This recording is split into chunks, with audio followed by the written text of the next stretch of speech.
Lisa, welcome to the Life with Grief podcast. I have been looking forward to this conversation for a long time. I know we're both in the grief space. I've been familiar with you and your work for a while now, and I'm just so glad to finally be connected with you and have you on. So thank you for being here. Thank you so much for having me. It was great to be on that panel a few months Yes. ago, and now we get to dive in a little deeper today. So I'm super excited and honored to be in conversation with you. Thank you. Yeah, absolutely. And for a little context for those who don't know, and this is actually on the podcast feed as well. I will link this in the show notes. But Lisa and I and three other griefy podcasters were on this beautiful panel with Reimagine. I don't know how long ago that was now. Couple It was a hot minute months. ago as of the Yeah. time of this recording. And it was such a jam-packed, wonderful conversation. And from there, again, just there were so many things you mentioned in that conversation that, I mean, it hit home with all of us, but really Yes. resonated with me. And you have quite a journey. You have really seen so many aspects of grief in your own life and how it shows up. So I want to hand it off to you to tell your story and then just all of the beautiful work that you do and how you got there because I think this is going to be just so inspiring for people listening today. Oh, So with that being thank you. said, I'd love to hand it off to you and just, telling your journey and whatever you're comfortable sharing. Welcome to the Life with Grief podcast. I'm your host, grief and soul purpose coach, and fellow griever, Tara Accardo. Yeah. Well, thanks again for having me. And I always joke slash love this question, love hate this question. This is one of those questions. Uh-huh. And I'm going to give you a little meta context for why I love before it. I tell Do you a it. little bit about my story, which is I'm trained as a social worker. I Mhm. trained in narrative therapy. And sort of the pretext of narrative therapy is understanding that our lives are just experiences and that we make meaning out of the stories we tell, but not all stories we tell are neutral. And Mhm. when you think about it, you go through your life experiences like you pick out stars in the sky and you tell a story over and over again, but you're only plucking out 10 experiences to make a story that makes meaning. And so Yes. the sort of meta issue of always about telling like, well, how did I get here? How am I showing up here as a grief activist? It's like, well, which pieces of data make the most cohesive or meaningful story? Anyway, sorry, No, that was that me makes nerding out, being a little meta in my social workiness. But I like to say that I arrive here sort of at the intersections of personal and professional grief Mhm. for sure. Um, over the course of my lifetime, which I'll touch on a little bit, of experiencing lots of losses, death losses, and non-death losses, Mhm. including trauma, which started in my teens. Was the victim of rape at 15, and I bring that up to say I really think that was one of the pivotal moments of me ending up becoming a social worker Mm. because I was worked with a social worker at the time who was not delivering what I understand now to be trauma informed care and really harmful care. And I began this sort of sustained meditation in my 20s, even as I did research. I sort of went a different route for a little while um, on the power of holding space and bearing witness, Mhm. and that is really at the heart of how we help people heal and be able to live in a world in the wake of trauma or loss. Of course there's specialties and practices, but Right. I've had this long sustained meditation on holding space and bearing witness. It's been with me for 30 something years. Yeah. um, but in my late 20s, I met, and somehow randomly the universe delivered me the most extraordinary human, and his name was Eric Kiefhofer. It came on the heels of a divorce that I had just gone through, was absolutely not looking for a relationship in any shape, way, or form. And Eric and I looked at each other and we both said, oh shit, because we knew immediately this was it. We Yeah, said that in the best sort of way. that's So I incredible. bring that up to say, when we met, I fell in love and I found a kind of safety I hadn't felt in my life, to be honest. Mm. And I credit that safety and that love with me having the courage to say, I'm not in the right field, although I was successful as a researcher, Mhm. first academic and then like consumer research. Okay. I'm really meant to be a social worker. Mm. So I quit my job and went back to school and got my master's in social work, Wow. and working and doing studies, et cetera. And that's where I studied narrative therapy and understood really the way in which we problematically in our culture attach the person's identity to their problem story, whatever they're facing. Mhm. So in narrative therapy, which we'll dig into later, maybe just because I love to nerd out No, about it, please and it's do. so critical to my work in grief, Yeah. is this idea that the problem is the problem. The person isn't the problem, but we Mhm. treat people like the person is a problem. Anyhow, Oof, that's fast, powerful. yeah, yeah. So fast forward, Eric and I has had this extraordinary love. I went on to do work in lots of spaces: foster care, adoption, family services, crisis intervention, Wow. extraordinary marriage and life, active partner. We adopted our daughter, moved back to my hometown of Ann Arbor, Michigan. Go Blue, if any Michigan fans are listening. And was again working in crisis intervention, offering therapy, being a clinical supervisor.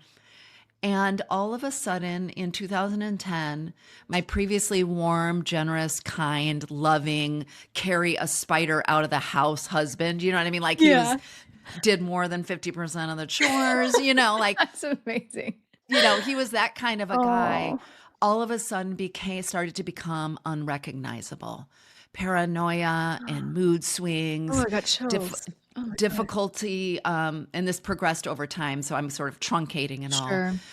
We started, he went to a GP. I said, do not let them send you home with psych meds. I just had this feeling. I knew it Yeah. wasn't psych. They sent him home with psych meds. His behavior became worse. We went back. They said, "Oh, forget it. We put you on the wrong one. Go see a depression center, clinic, etc."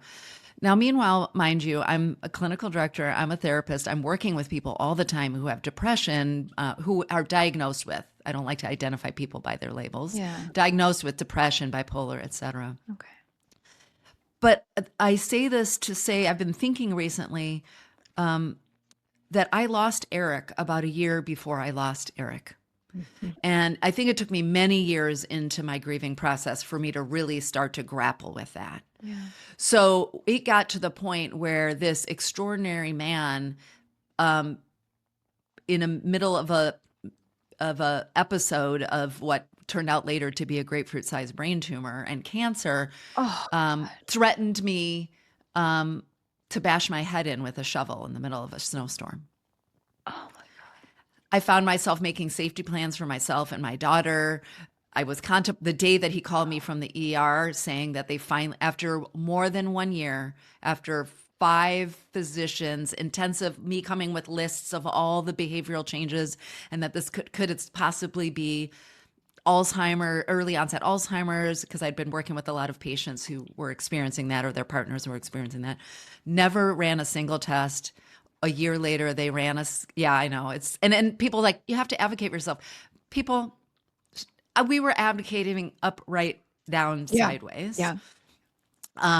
But to the day that I said to my best girlfriend, who, it was sort of her husband and my husband were best friends. She and I were best friends. Aw. And I said to Susan, I might have to move out of the house to save this marriage because it's becoming really problematic. And this was like a fairy tale marriage, right? Oh my god. He called me from the ER. I walked in, I saw his face, and I'm skipping over a lot of the details Oh, of I'm the physical changes and sure. the mental changes. Looked at the doctor, looked up on the wall at the x-ray or the film on the wall, and I could see grapefruit-sized brain tumor That shifted is his. huge. Oh no, it's like you What? can't even imagine that your skull can No, hold that's like that. I'm Yeah. how does the math? Okay. I Yeah. know, Wow. exactly. No, the math doesn't math. I mean, he had also, like, by the way, also all these other symptoms. He had gained weight. He had his behavior. Anyway, Yeah. um, and he was like a neurologist in the ER and said, this tumor has shifted your brainstem. We don't Yeah. know how you're still walking or talking. Good lord. You need to go immediately to the neuro ICU. And we'll get into the details maybe later, but 2.5 weeks later, he died in my arms. Oh, Lisa. And I had to make the decision whether our daughter was going to come say goodbye to him in the hospital. He had had a surgery, woke up for a minute enough to tell me he loved me, and then fallen into a coma after what they later discovered when they went in for a second surgery, a series of catastrophic strokes that were not, No. you couldn't come back from. So I brought my daughter in. I had them unplug all the tubes they could and had my daughter come in to say goodbye. Um, And she and was then young at this point, she right? was 7 at the Oh, time God.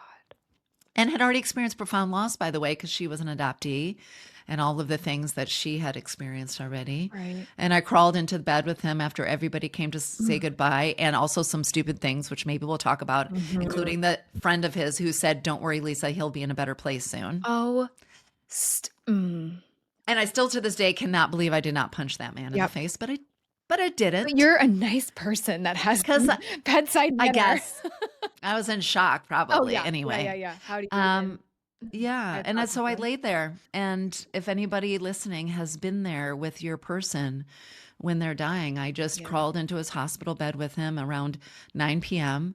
and looked at every freckle Mhm. and felt every surface and told every story out loud of the 12 years we had together. We had just celebrated our 9-year wedding anniversary, just between his diagnosis and his surgery. And then he died in my arms in the next morning. And I had to go home and tell my daughter that her dad was dead. And 2 weeks later, my bosses, who are lovely human beings, I adore them to this day, who are social workers themselves, called me back to work. 2 weeks. For those who aren't watching this on video, I'm just shaking my head. I don't even Yeah. have words Yeah. for this right Yeah. now, to be honest. Yeah. And it was then in those early years, so this was in 2011, that, and of course, all Ann Arbor's not that big of a town. So all Mhm. of my clients, knew what had happened and they were coming to me saying, like, how can I come talk to you about my whatever when you've gone through this? And one of the things I said early on was everybody's worst thing is their worst thing. Yeah. Mhm. This is not a competition. Not at You all. know, Yeah. the compassion is an ocean. Anyhow, but Yeah. what I discovered early on was that even in the helping profession, Mm. even amongst my social workers and all the people who are skilled and trained, we have gotten the story of grief so profoundly wrong. Yeah. And that is causing us all so much unnecessary suffering. And fast forward, there was other work that I did. I went on to work in public housing. I founded a nonprofit in Austin, co-founded a nonprofit that helped cancer patients and their families. I Oh. did other work, a lot of public speaking, a lot of media, a lot of writing, still some clinical work, although less clinical work over the years. Mhm. And it occurred to me around 2018, a different health scare than the one I just survived these last few years. And that I recovered from. And I thought, I can't have had all this personal experience with grief and this professional experience with grief and not do something with it. Mhm. Because I want to say, as I return to work and continue to work with existing clients and new clients, the light bulb, it sounds silly now, started to go on about all the ways in which people were suffering validly, Yeah. but the systems of care were pathologizing you not being back to your old self, et cetera, et cetera. I worked with people who experienced death loss. Yeah. For sure, I worked with a woman whose daughter was murdered by the boyfriend and accompanied her to trial and did, clinicians. But I also work with people with catastrophic injuries. Mhm. I Mhm. worked with a man whose wife, who was an older adult social worker, ironically ended up with early onset Alzheimer's. And he was watching his wife disappear. Oh, that's So devastating. yes. And so it took me over those probably 7 years in the wake of Eric's death to sort of, not to sound too cliche, but listen to my calling. Yes. I can't have had this professional and personal experience I've lost. I can't be a comfortable public speaker, a therapeutic interviewer, someone trained in narrative therapy and understanding profoundly the power of story and not help make a difference. 100% of us will experience grief multiple times in our lives. So we have to learn to be with it better. And Yep. 2019, I quit my job. Don't do this at home, kids, without much of a plan. Knew I needed to create my company, Reimagining Grief, which would take and has taken lots of forms. Yeah. But to be on this campaign to change the narratives of grief one conversation at a time. So Beautiful. that's the story of how I'm arriving here today and having this conversation with you. Yeah. Lisa. Oh my God. And I know I can only begin to imagine Yeah. for the sake of time, how much Yeah. you can't even Yes. begin to get into. But one thing I just want to acknowledge in you is, I guess what you would say is in the anticipatory grief, something so powerful Yes. that you just said that I know listeners Yeah. here who have had a loved one eventually pass from an illness, Alzheimer's, what, a prolonged disease. Even my Yeah. my parents as well, I experienced with Yes. both of them in some way, shape, or Yeah. form. You are grieving that person before they Yes. are dead, Yeah. and that is I will say, I'm sorry to please. interrupt, but I No, want to please. name something in case it's for somebody else listening, and maybe you experience this too. Yeah. Yes, I was experiencing anticipatory grief, but really with Eric, what I was experiencing was ambiguous grief Yes, yeah. because we didn't know that he was going to die. I was just It just looking at a wasn't man right. who I like, what did you do with my I don't know husband? you. Yeah. And so in that way, it was more akin to maybe like a traumatic brain injury or something else where it's not necessarily going to kill this person, but Mhm. it was, but I Didn't didn't know know at that the at the time. time. But it was that ambiguity. And also, Mhm. um, to what I think you were trying to say is like validating and giving ourselves permission that that is grief too. And Yes. what it takes to be with that kind of grief looks different and unfortunately does not is not a get out of jail free card for the grief that you're going to then feel when the person does die. Yeah. It's necessary to be with and it's not like I'm going to, serve my time up front and then not be with my grief too, which I think a lot of people, I don't know about you who you've interviewed, but a lot of people I've worked with are always surprised when the grief still hits so hard after Oh, the yeah. death loss. Yeah. Definitely. I mean, And maybe you experienced that yourself with your parents. oh, Yeah. 1,000%, and one thing we talk about, a lot of guests that I've had on talk about, and this is always, it feels slimy and it's hard to say, but you are in, such a profound, deep grief when they die, of course, but in Yes. some cases, there could be a little relief there. And Yeah. that feels so hard to admit, but in a case, I've had a couple people on that have not, I'm not gonna say a similar story to you, but in a way where they were coping with something so just incomprehensible, right? A loved one who was just not themselves, and it was for a prolonged period of time. So many people who don't have something like that happen cannot, they should begin to imagine, I would hope Yeah. they could, but they just won't let themselves go there. Yeah. Begin to imagine the day-to-day stress and Yeah. weight and what you are carrying as you Yeah. are navigating that. Add a child into the mix, adding still having to go to work and function as a Yeah. human being as society wants us to. Yeah. I did it a little bit with my parents in a much different capacity, but, like, even Yes. just that was, looking back, I'm like, I don't know how I did it. I do not know how I Yeah. worked and actually did even a remotely good job. You know what I mean? Yes. Yeah. So Survival. yes, yes, Survival. Yeah. literally Yeah. at the most Yeah. basic at the Yeah. most basic Yeah. level. Food, Yeah. water, somehow Yeah. making it through. Yeah. Um what did coping with Eric's death look like for you? So, like, in, I know this is, and again, this is such a big Yeah. question, but just Yeah. very generally here. Yeah. In the weeks, months, all of that, you mentioned you had some friends that said some very questionable things. Just, can you give us a little summary of, like, what Yeah. that looked like for you? How, again, I hate to say this, it feels so surface level, but, Yeah. like, how did you move through that? Because I think a lot of Yeah. people are like, Yeah. how, where do you even start? Yeah, and I want thank you for the question. And I want to name, I'm going to give some answers. And as always, this is just a story I'm telling Yeah. as I look back 14 years later now, recognizing the story I would have told you if you asked me 2 years in Mhm. about those first 2 years would look very Very different than different. the story I'm going to tell you now. I Yeah. mean, I just bring that up. Great When point. I look back, again, as I said, now I was an only parent to a 7-year-old who was Mhm. grieving and traumatized. I had to return to work as clinical director, seeing clients, supervising students, running programs, for the community.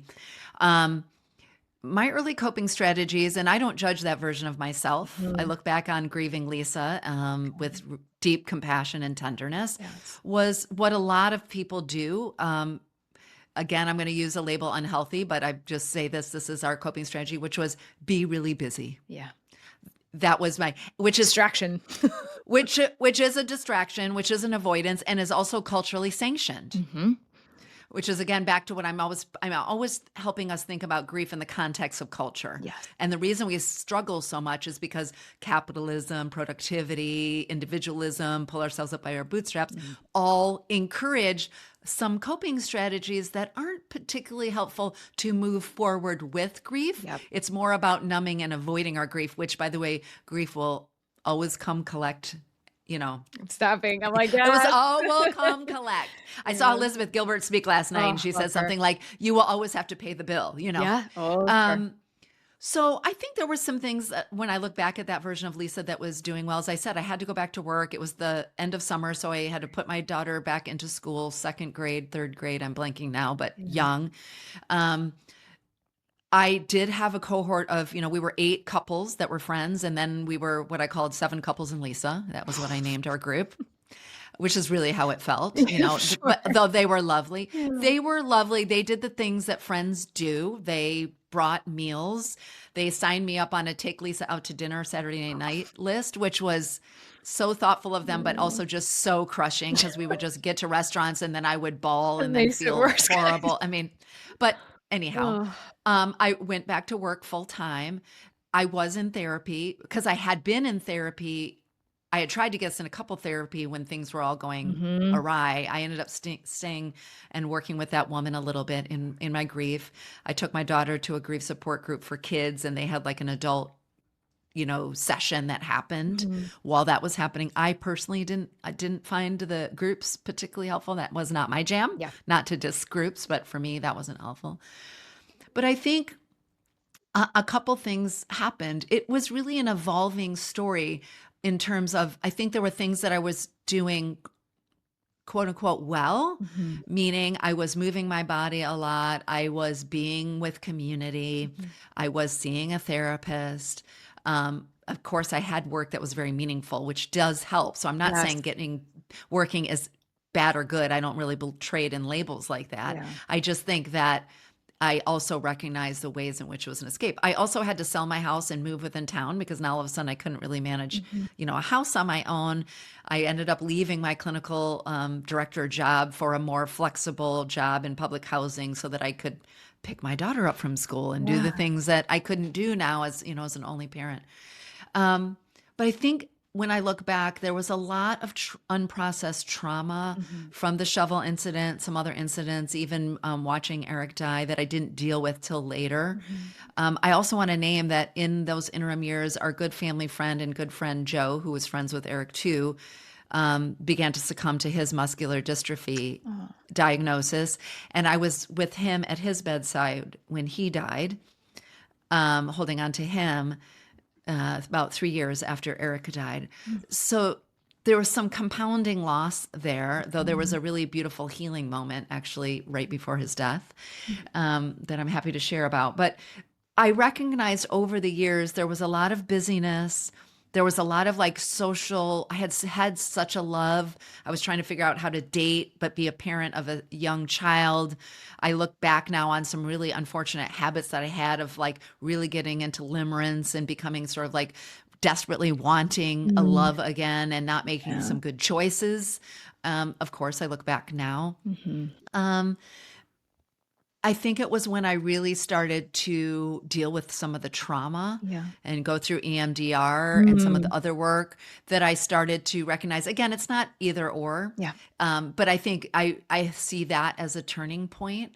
Um, and there was also a lot of things I was doing well. I started talking about Eric all the time. I was not one of those grievers who really gave two hoots Yeah. about whether I was making other people I uncomfortable. love I that wanted for to you. tell his story and share Mm. what a remarkable human he was and share pictures, and that was really helpful for me. I was able to push back against some of the cultural norms, Mhm. that tell us to be quiet, to keep it to yourself, to talk to a therapist if you must so you don't get your grief on other people, It's just that contagious if no one it's knew. contagious. And it Ugh. did. I mean, people treated me like Yeah. a contagion. Yeah. I was very frightening. We were healthy 40-year-old people who had been in love, and all of a sudden Yeah. I mean, I had friends whose husbands were going through other illnesses, and then all of a sudden they were like, "Oh my god, is it a brain tumor too?" Like Oh, there was a yeah. kind of contagion. I will say also, I within the week of he died, I ended up having to have an emergency root canal. I had some other health issues Oh, because we know grief impacts the yes. body, Oh, yeah. but it also makes us very, you know, I got very worried about different symptoms in my own Of body. I course. wouldn't say paranoid, but I got really worried because who was Lily going to have, Yes, that's very scary. if I got sick? So my coping was a mix, I would say, of healthy and unhealthy, Mhm. It is for a um, lot of us. It makes which it is for a lot of us. yeah. And that's where I say grace. My practice with people and myself, because everything I do when I work with individuals or groups is I do on myself. I Mhm. practice what I preach, is to gaze inward with such deep curiosity and Yes, noticing. yes. And even when there's no point in noticing, I catch myself saying a story, telling myself a problematic story. And then instead of beating myself up about having that story, Mhm. I say, like, oh, that happened. What could be an alternative story? So, Yes, beautiful. how I cope with my grief now, of course, is very different 14 years later. Sure. Um, and it is possible to move forward. And if somebody had told me day one, week one, month one, even year one, you're going to find joy, you're going to have delight, you're going to be in purpose, and you're going to still deeply miss and grieve Eric, I would have told them to fuck off, Oh pardon gosh, my me too. French. I've said that Um, so many times. like at Eric's memorial service, literally someone walked up to me and said, "Don't worry, you're young, you'll find love again." I knew that was coming. I knew that was coming. Oh my god. I just Also did not punch them. I mean, it's really amazing. I haven't received a punched different anybody award. for I Oh mean, my god. anyhow. So it's okay to not know that. Yes. It's okay Yes. to not know that. I think one thing I did, which I didn't have a name for then, the other thing I did was I really took my grief in minute to hour increments. Yes. So important. I just Mhm. couldn't. Every time my gaze went forward and how am I going to live, which I screamed out loud and into my pillow and in my mind, I came back inherently to like, what am I going to do in this hour? Yeah. Sometimes 15-minute increments. That's all we can muster Yeah. sometimes, and I think that's such an important message, especially for anyone here in those earlier days of grief, right? If Yes. you've I there was somebody that left a comment on me for me somewhere that had just lost a parent, I think, like, 2 months ago, and I was like, "Oh, you are You're in so it. in it right now." Like, I can bring myself back there, Yeah. and that's survival, like we were talking about. Yeah. One thing you mentioned that I have to call out in this conversation Yeah. more just as, like, a thank you for saying this because I wanna normalize it, is you were mentioning all of the other ways that Eric's passing affected your life. You had to S- move, all Yeah. right? All of these secondary losses, I guess you could say. Yes. Can I just call I thank Yeah. you. Thank you Yeah. for bringing Yeah. that up because one of the things, and I know you're very passionate about this and you speak about this, is how pervasive Yes. grief is. And I think as grievers, we feel that, but it can feel so isolating, and I think it adds to the isolation we can feel Yes. when other people do not recognize how horrendous that is. As if Yes. the and we're talking a lot about death here, but I know there's, plenty of other non-death losses that this can also show up in. Yes. However, speaking about a death here for a moment, that is Yes. earth-shattering and devastating enough, and we are having to get accustomed to a life just simply without their presence. Yes. Hi, hard enough. But now all of these, and so I just know Yeah. there are so many listeners here that have been affected in some degree like that, whether it's Yes. and Yeah. you also had changed a job, right? Like, could you have any more big life changes happen Yes. and affect Which you I for did. yeah. Yeah. And we all do those. I Ugh. kind of I equate it like the death loss or the catastrophic injury or the diagnosis, Mhm. whatever. I mean, I'm just on the other side of breast cancer treatment myself right Yes, which now. I So wanna I know talk about in a moment, but that's yeah. kind of like akin to the earthquake. And then all these secondary losses are like the aftershocks. Yes, yes, great And analogy. Yeah. and they live on. Yes, had to sell my house. I changed jobs. I'm had to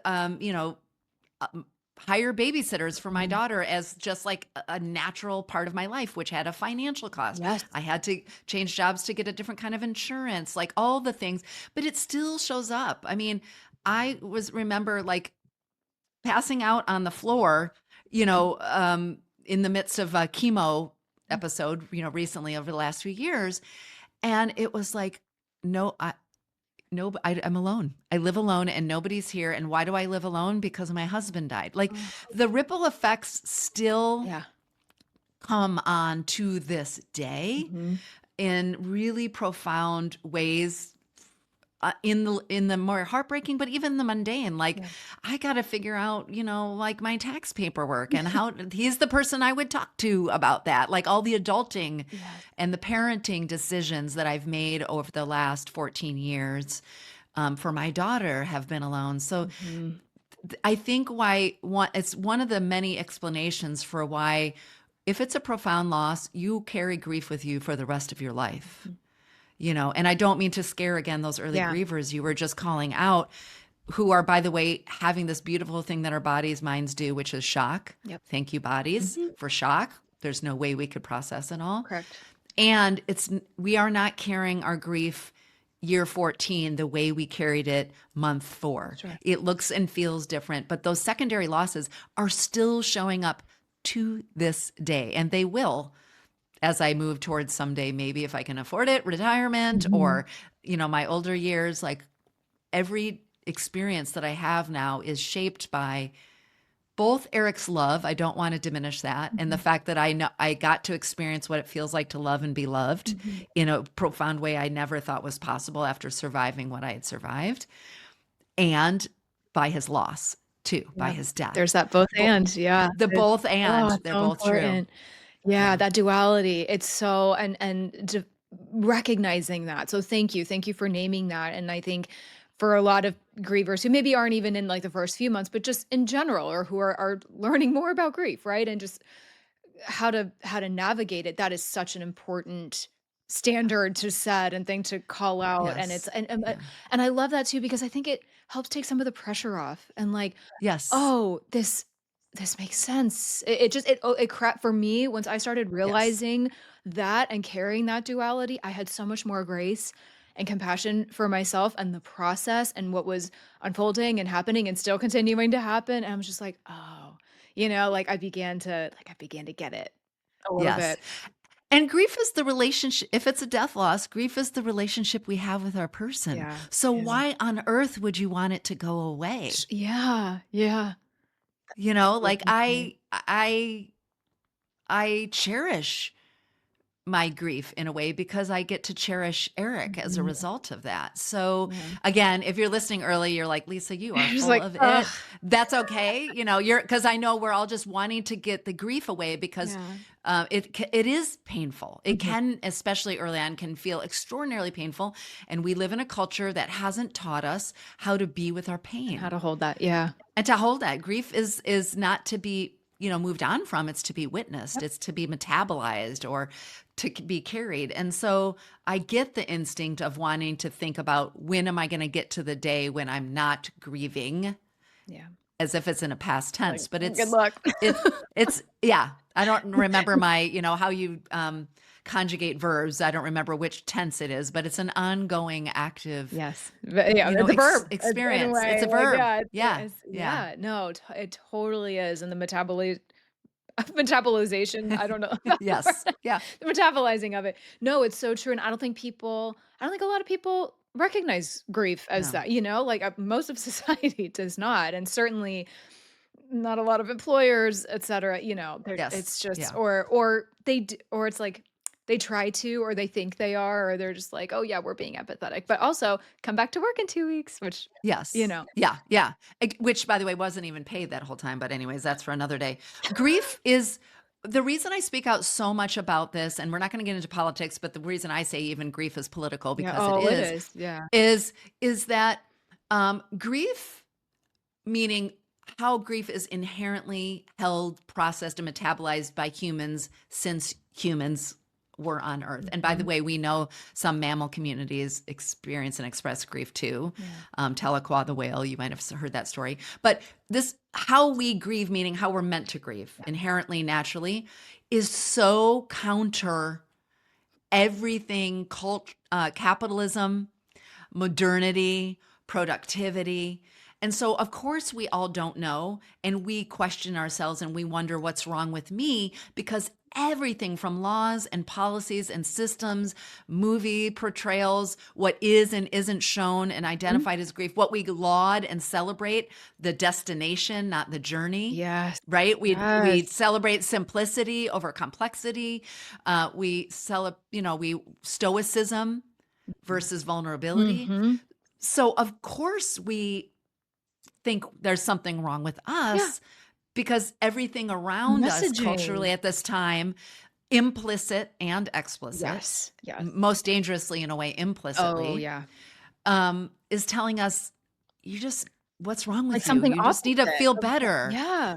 Or that you can only feel one thing, that you can't possibly feel grateful for what you had and grieving what you lost. You can't be resilient and need a break. Well, yes, you can, but that doesn't really fit our cultural story of this time, Yes. which is why I call myself a grief I activist. By the love way, that. that's where I picked that title, Yeah. is I'm kind of pushing back against the cultural stories and practices that are causing us all, including the people enacting them, Yeah. so much unnecessary harm. Yeah. Definitely. And this is definitely conversation for another day, and I do have a podcast episode about this, but the 5 stages of grief and how that has been misinterpreted and all the things. I won't go into all the history Yes. about that now. I Yeah. know you know that. Y But for anyone here listening, like, please don't Yeah. subscribe to It's that. not a And thing. the Yeah. woman who Elizabeth Kubler-Ross, incredible, but it was never even No. intended that way. It has gotten so twisted and all the things over the years. But I Yes. remember, bless my aunt, my mom's sister, and I still hear it in podcasts and, Oh, people that, yes. don't, of course, kind of study grief in the way that we have, and they still talk about the 5 stages of grief, and I'm like, Yeah. "No, like, please, can we So get harmful. away It's from this narrative?" so It makes it so harmful. unrealistic, and my aunt that I was gonna mention, like, she was texting me, it was, like, after my mom died, and she was like, I think I'm in the anger stage Yeah. of grief and whatever." And at the time, I didn't know that about the 5 stages. I didn't Yes. learn that until later, and I was like, "Oh my Oh. god, well, that makes a whole lot of sense because I didn't even really feel so much anger around it. Yeah. Like I did, but it was not, quote, "in order," and here we Yes. go, right? And so Yeah. there's so much, is my point, is that Yes. perpetuates this very unrealistic and kind of toxic narrative Very. around Very. around grief and how it's coped with, and it's The exhausting. the 5 stages is one of those examples of, again, as you said, Elizabeth Kubler-Ross created them to talk about how people came to grips with their own death, Yes, not how we grieve other people. right. But I think it's emblematic of all those different stories I was just talking Mm, about, which was, we culturally have moved in modernity, capitalism, all the things, to needing to pretend that life is predictable, controllable, mhm. orderable, Yes. manageable, because it serves our developing ego and psyche, but also serves the systems of, economy, et cetera. Yep. And because we've now don't live with the people in communities, we live Yes. all the reasons that, again, not necessarily maliciously, but we will grab at any 5 stages, any top 10 list, anything simple, Yeah. because as humans, because of a lot of amazing things from modernity, by the way, vaccines and health and longevity and, sanitation and, like, medical miracles. It's not that modernity is bad, Yeah. but we've moved so far away from our inner knowing Mhm. that we all have the capacity to be with ambiguity, Oh, thank you for saying that. uncertainty. Our nervous system, rails against it, and especially because we aren't practiced at it. Mhm. I'm going on and on a lot about this notion of practice, like life is practice. Yeah. We don't have a lot of practice at sitting in the suck, as one of my Not at podcast all. guests I said it, love that. which I loved. And so we cling on to things like the 5 stages, Yeah. or if you are a widow and you can just get remarried again, everything will be fine. Or Mhm. if you have had a child died, unfortunately, so many of my friends who have had children who have died, Ugh. someone has said to them, like, again, well, you have other children or you can have other children, as if that equates again. That's a whole chapter in my book is called People Say Stupid Shit, because I love it. they do.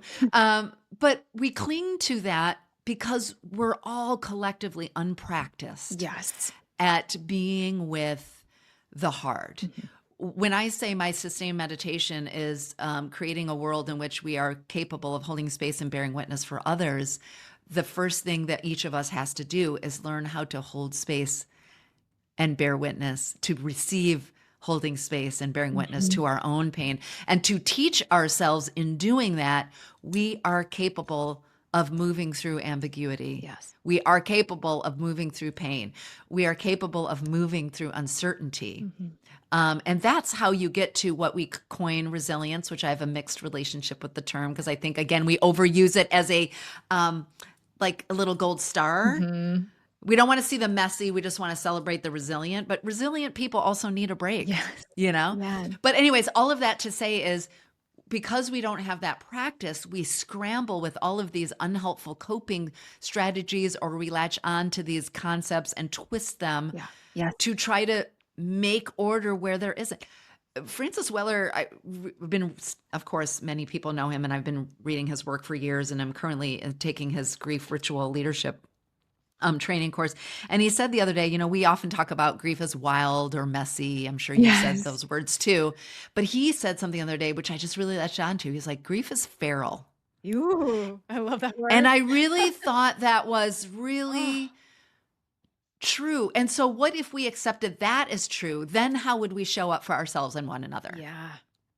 Very differently than if our core assumption that is grief is something that you can neatly move forward to, like some sort of to-do list, Mhm. then the systems of support that we offer are going to look really different, and obviously very unhelpful, because that's not how Absolutely. grief really goes. Right. Yeah. Grief is feral. Ah, I I love that. know. What a visual. I What know. I I know. felt that in my core. I love that. I'm gonna have to look more into his work. Yes. Oh, One thing amazing. I definitely wanna make sure we get to is Yeah. because you just said so many good points there. There's so many things I could say. But Yeah. you mentioned I think a big part of your work is, right, changing the narrative on all of this, right? And I Yes. love the grief activist. I love that so much. I wanna talk about you said it was the narrative therapy, right? Yeah. But before we get to that, I don't want to gloss over your health and your breast Yeah. cancer journey. And I just Yeah. I wanna let you tell that, but I Yeah. am so curious just in terms of, that happening years later after your husband's passing, Yes. as a single mom, and again, because of you also touched on this in terms of, like, your friends also being worried about their health and all the things. Yes. How can you just talk a Yeah. little bit about Yeah. that and just what was going through going through your Yes. mind and Yeah. yeah, that experience? Well, yeah, and I'm trying to write and talk more about my grief as it relates to cancer Mhm. and being, I don't even love the word survivor, because I don't know. I'm no evidence of disease person. I don't know what that Yeah. means, but It's um never hit home for because me. yeah, it's not really gone Yeah. in that same way. But I think a couple of the things I just want to name and mention about it is part of what made my breast cancer so also, I don't like to use this word lightly, but a little bit re-traumatizing, certainly opening up old grief, because Yeah, yeah. new grief always opens up old Oh, grief. We're god, not yes. starting over again when that happens. It's just that, again, that thread, these are similar emotions, et cetera, the thread gets picked up again, Yep. as it were. Is just like my husband was misdiagnosed for a year, my breast cancer was misdiagnosed for a No year. You kidding. like, if you put this in a movie, people would be like, this Ugh, can't actually have Lisa, happened. honestly. Fou Found a lump palpable on my breast, went to my GP, she tried brushing me off, I insisted that she send me to an OBGYN, Happening. or they did like, for an ultrasound, she did the ultrasound, said, "Oh, it's just a twisted milk duct, we see it all the time." I said, "I've never been pregnant, I've never breastfed, and, I'm very single, so nobody's messing around with my." Sorry, but, like, Yeah. I don't know whether with such sneer and confidence, like, dismiss me. Your last mammogram was fine. You're ridiculous. Go on your way. Ugh, that's Long gross. story I hate long, to use that I word, but moved from, yeah. no, it's gross. I moved from Austin to California. So new health insurance, went to see new doctors, new scans, had to drive in. The cluster effery of the whole thing was insane. Drove in scans they had mailed to me. They said, your mammogram looks fine. I said, hey, I still have a lump. And also, did you compare it to the last mammogram? They said, oh, it's not in the system, even though you dropped the CDs off 2 months ago. I went to see a different nurse. She was like, that's kind of weird, huh? Maybe you should get another ultrasound, but let's wait and see what the radiologist says when he compares the records. 2 months later, they compare the records because I've called them now 3 times. And they say, oh, nothing's changed. You're fine. Be on your merry Oh, for way. the And love. I can't. over a year later, the one nurse who had seen me in the interim messaged me somehow and said, I'm going through my records and I saw you didn't get another ultrasound.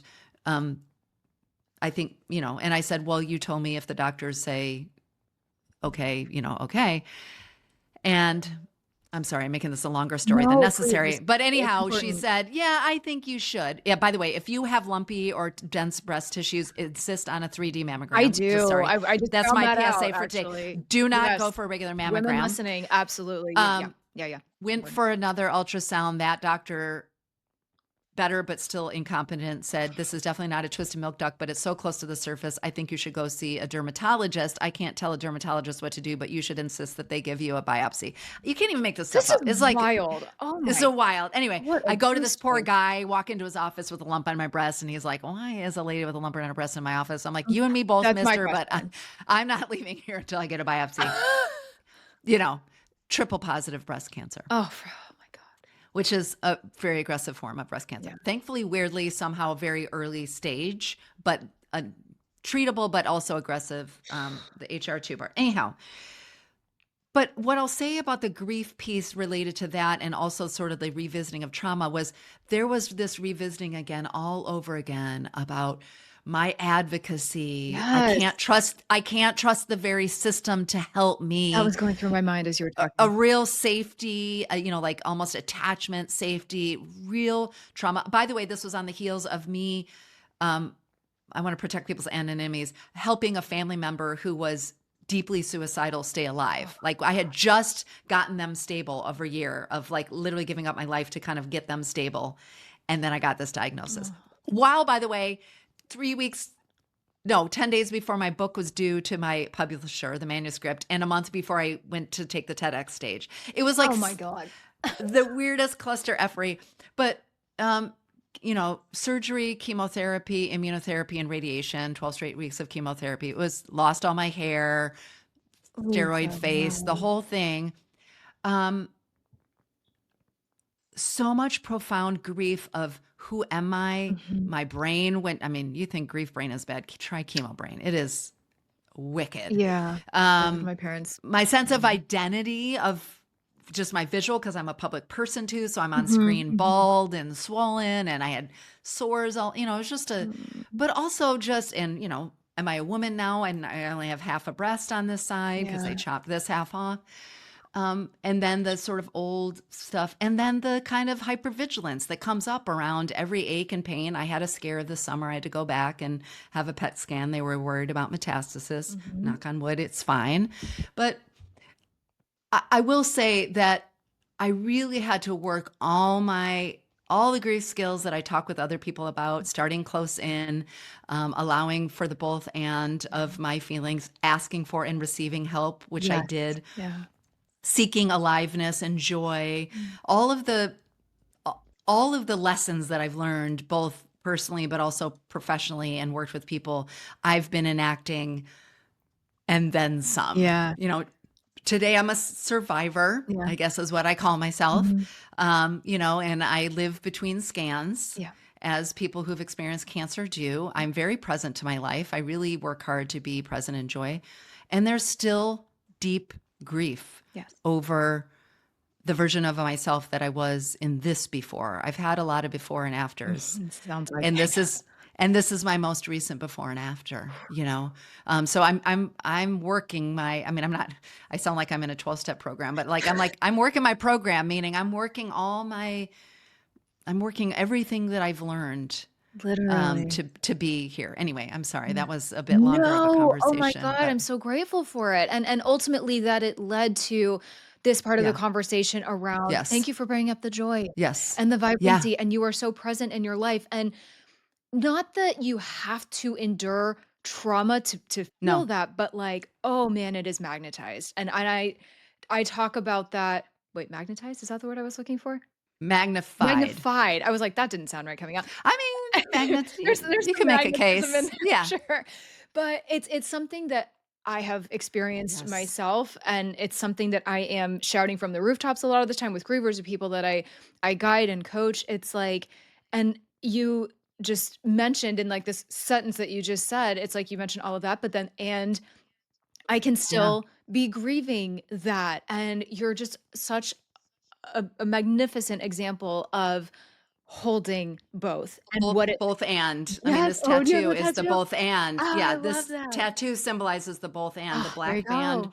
represents honoring the dead, and the Oh, flowers represent honoring the life. oh, that's beautiful. Um, and yeah, I mean, I agree. You don't have to have had a profound loss to really appreciate and be present to the awe and delight and wonder of life. But it And kicks your butt most into that sometimes. it does, and just having it happen doesn't make you. It is a choice to move Yes, towards it. absolutely. I gave a talk last year at Endwell called "Centering Aliveness in a World Full of Loss," Mhm. and one of the lines I brought in was from poet Jack Gilbert. I'm always bringing poets into the world because I think they are our modern day philosophers. Absolutely. And he said, "We must have the stubbornness to accept our gladness in the ruthless furnace of this world." Oh, God.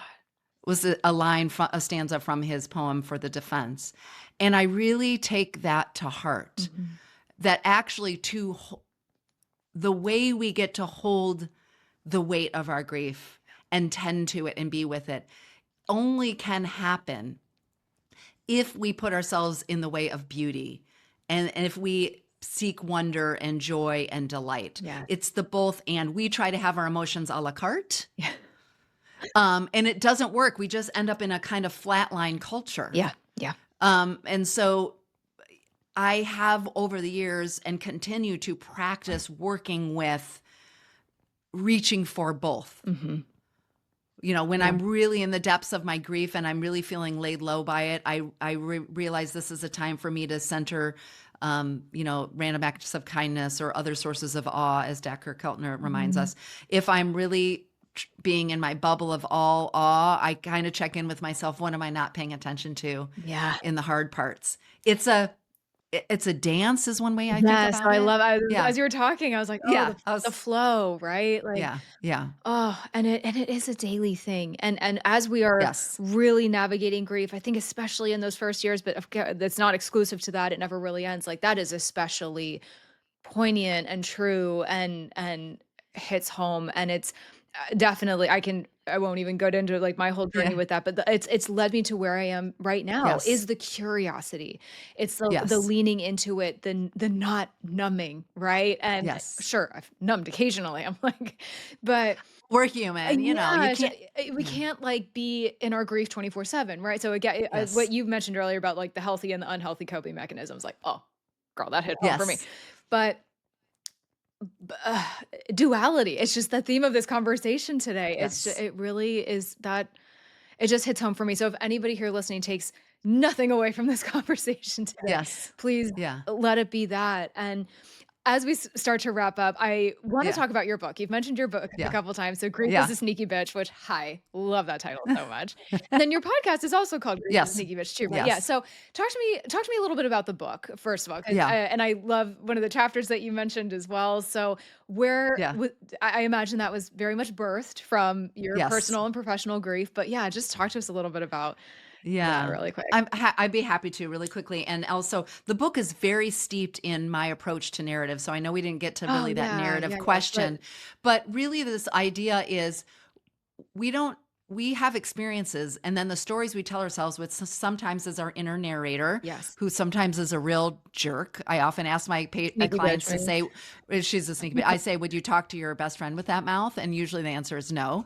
But also the stories and the implicit and explicit stories other people tell us. So a lot Yes. of how I thought about this book and my work, what I uncover in my show is becoming practice at noticing, are you in pain, but are you in unnecessary amount of pain because the stories you're telling yourself about what you should or shouldn't be feeling, what Mhm. grief should or shouldn't look like? Are you using language like always and Oh, never yeah.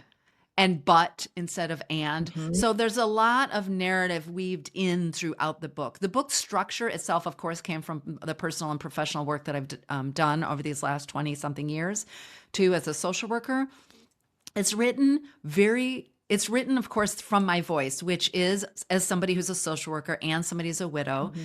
but also somebody who loves humor, a little pop culture, a judicious use of I cussing, love it. as one reviewer So called it. me. Yeah, which is, I think, a lot of us, Yeah. a lot of poetry, because I Mhm. believe poetry and metaphor helps us get um, at things that are too big Yes. Ooh, to yeah. understand. Mhm.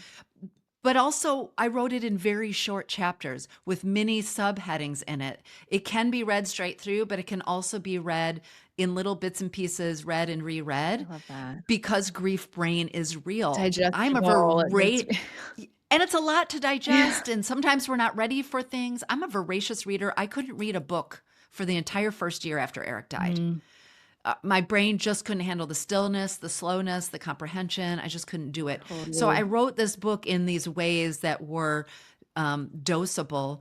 And each chapter has a practice at the end.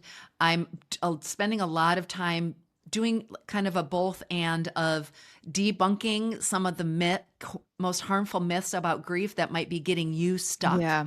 in your grief. I'm teaching a course right now called Sticky Grief Stories too, by the way. But, so I'm unpacking those myths Mhm. to help you learn how to be with your grief as it is, Yeah. not trying to meet it from this false place, Mhm. while also offering a kind of, I see you.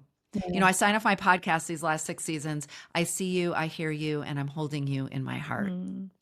And in a way, that's what I think I've heard in the feedback over the last year and a half since it came out on tour and talks and everything, has been both and the validation, the affirmation, the feeling less alone, Yeah. while also learning some like tools and tips and strategies for that you can figure out how to sort of apply in your life. So that was I my love goal for the that. book. And so far, the feedback has been that it's doing just that. So I feel really grateful for It's that. wonderful. It's exactly what you set out to do, and I love that. I love the bit of education, right? Like, we all and Yes. I it's like, I think a lot of us why we consume books or podcasts or whatever, and a lot of it is definitely for just, podcasts for me, like, sometimes Yeah. I do educational ones, and sometimes it's just, like, trashy reality Entertainment. TV recaps or something. But I love Yeah. that, and the community aspect, to bring it back to what we were talking about much earlier Yeah. and how I mean, there's definitely, I'm sure, many times throughout history, people have felt lonely, but, with Yes. social media and everything else, like, there is such a disconnection that I think I hate almost using the term unprecedented, but it's at a Yes. new Yeah. level, I guess, for lack of a better term, that I just wow, and growing up as, like, a '90s baby too, where we Yes. were, like, I'm in such an interesting age range where we were there and alive and present for no technology, and then we saw it come in, and now we're living Yes. with it, and it's like, "Whoa." It's just a very interesting place to be in, as Yes. Yeah. a millennial, um but that all aside, that loneliness too, that it's like we're Yes. connected, but are we really? And we're Yeah. not in community as cultures and Yes. community once were, right? In the Yeah. same way. And so, and I am seeing that a lot even on social media. And even just like I work in marketing too. So it's like my marketing brain is like what people are responding to now. They Yes. want to feel grief or not, you want to feel seen and validated. And we look Yes. to other people, right, or influencers or whatever for that, whether or not we even like kind of realize it. So I Yeah. just love that you have so clearly put this book together with that in mind, with the grief brain in mind, because that is so very Yes. real. That's real. And Yeah. yeah, just giving people just such a I was gonna say Bible of sorts, but Yeah. really Yeah. kind of It's a resource, I hope. yeah, And yeah. it is this feeling of belonging because our core human need is belonging. Yes. Yeah. And we need that in all of our ways, and we especially need it in grief. And I think besides helping people feel seen, just want to say one thing wrapping up Yeah. around isolation and loneliness that I believe the book did. That was certainly my intention because of how I felt in my various eras of grief, is it's not only that we feel isolated from other people because they can't understand us, they say the hurtful things, Yeah. they don't show up for us, all those reasons. We lose ourselves too. Yes. We experience this loss of identity and this loss of ourselves. And my hope is that this book helps people feel like they're coming home to themselves, Mhm. that they are seeing themselves again and honoring themselves with compassion, because that loneliness starts. You can be in a room full of people, but if you're Yeah, not, all the time. Yeah. at home with yourself, or feel deep love and compassion for yourself and begin to recognize the validity of whatever it is you're experiencing in your Mhm. grief, you're going to feel lonely even in a room full of people. Yeah. So that's really at the heart of what I was trying to get at with the book, Yeah. which is also an audiobook, by the way. So if you're not like a reader, and I, again, grief brain, be Or if real, you're just having trouble with it. Yeah. yeah, I That's narrated great. the audiobook as well too, so folks can listen to it if that feels more accessible in a Yeah. time when maybe like picking up a book doesn't feel so accessible. Totally. We're all on the go and it's, we're just in such Yeah. a which, God, I wish we weren't. But Yes. as someone who loved podcasts, obviously, no, I Obviously. appreciate that, and you can listen to it on your commute or wherever. And Yes. also, thank you for touching on the narrative therapy. I wanna make sure I'm saying that. It's the Yes. narrative therapy, Yeah, it's right? Yeah. narrative So I therapy. love that Mhm. I know that we didn't get to have a full conversation around that, Maybe but another conversation for another day. I might be needed, honestly, because it sounds like it could have its own conversation, but I love that you touched on it, so thank you for at least Yes. kind of, Yeah. explaining what that is, and I think it's important for people to hear and be Yes. aware of the narratives that we're telling ourselves and, Yes. and hearing from others, and I always kinda say I kinda have no better way to say this, I really need to figure out a better way, but it's like, for me, what I've had to figure out is, like, sort of staying in my own lane in my Yeah. grief. And in that own lane, kind of like almost if you're on a highway, you have like kind of these barriers up. And it's not to like put a suit of armor and not let people in, but society and social media and all the things, it is so loud. And we are gonna have Yes. those people that don't say the right thing, whether or not they Yeah. realize they're even not saying the right thing. Or Mostly not, but yeah. yeah. And there's a lot of noise. And so Yeah. I just feel like you touched on this, when you can feel so connected to your body and in alignment and in self-love and that self-compassion, you realize, yeah, okay, I'm walking this particular path. Not that other people can't walk it with me Yes. or that I might not have good support, whatever, but it is such a sacred path that we are on, and Grief is so sacred, it and we've tried to is. treat it like it's not. And I love this visual that you had of kind of like being in your own lane, which is, again, it's not that supporting community is important. It is. And you're the There's only the one and. who can walk your grief, Yeah. period. Mhm. And one of the things that happens when we are, I would say, discerning about who we let into our grief. Yes, So yeah. it's not an all or nothing, not like we have to tell it to the world or tell it to no one, Mhm. is when we're discerning who we allow into the lane or to walk alongside us for this segment of the path, to keep that metaphor Yeah. going. Um, we are being really intentional about letting in people who aren't in the business of the grief Olympics or the grief competition, who aren't in the business of trying to fix you instead of Yeah. witness you, which is what grief needs. And so then you're not taken down even further because, or slowed down in a way, because you are being true to your path of what you know to be true and being discerning about the stories that you let in, Mm, mhm. um, that allow you to move forward with grace, or stand still, by the way, because it's not always a never ending moving forward. Right. Oh god, yes. Yeah. We get to rest on the path. Stillness is important.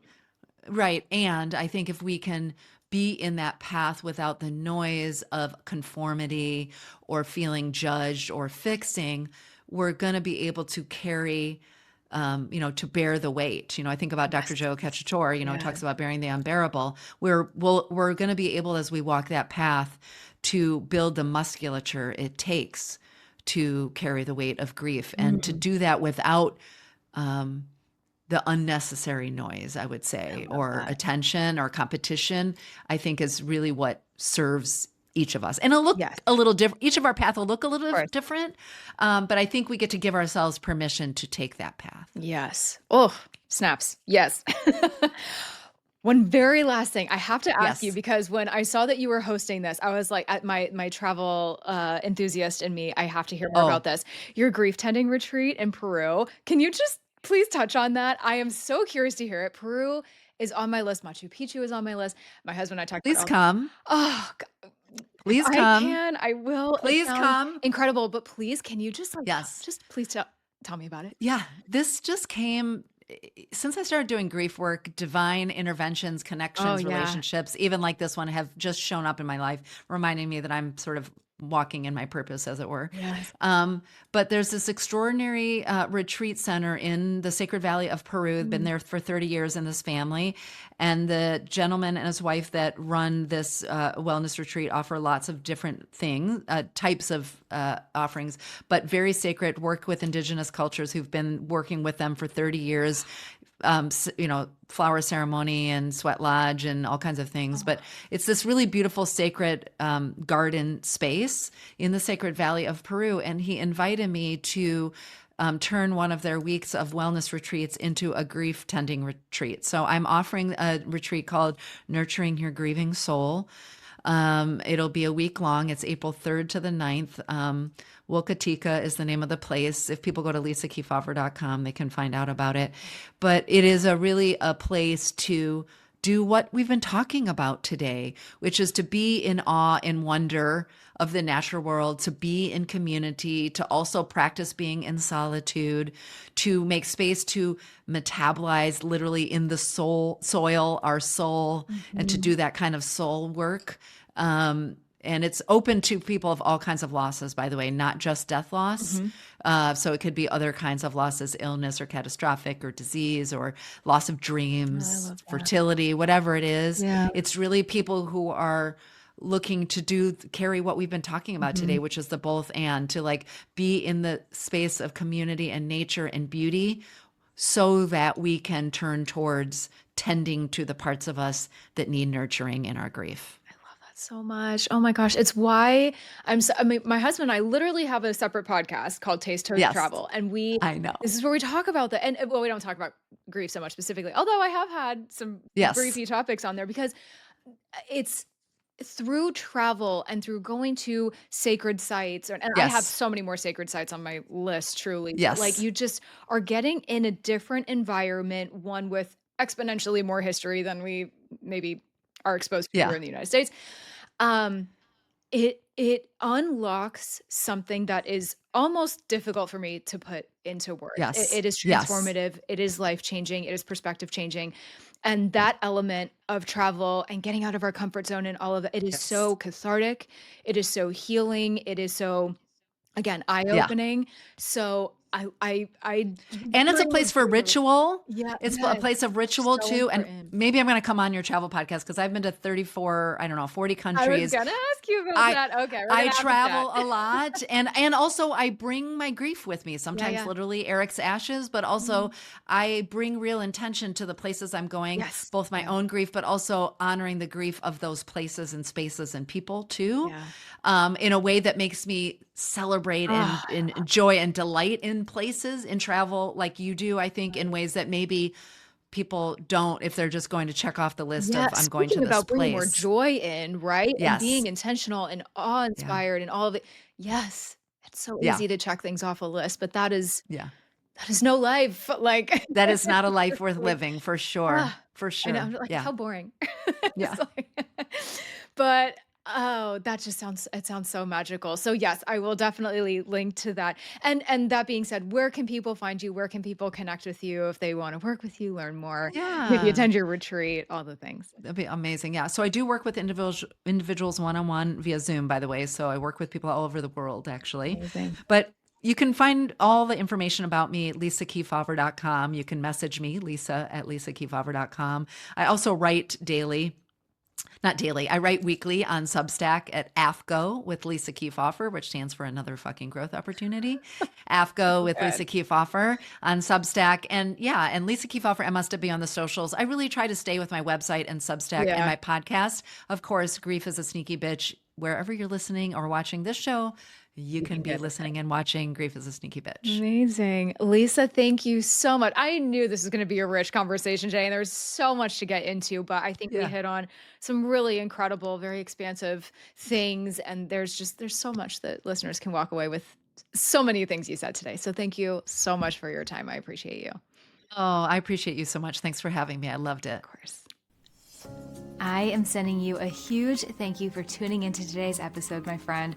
Visit lossesbecomegains.com for my blog, more coping tools, ways to work with me, and so much more. And be sure you're following along on Instagram and Facebook at Losses Become Gains, and on Instagram and TikTok at Life with Grief Podcast. Be sure to hit that subscribe button if you haven't already, and share this episode or this podcast with someone who could use it too. I'll catch you in the next episode.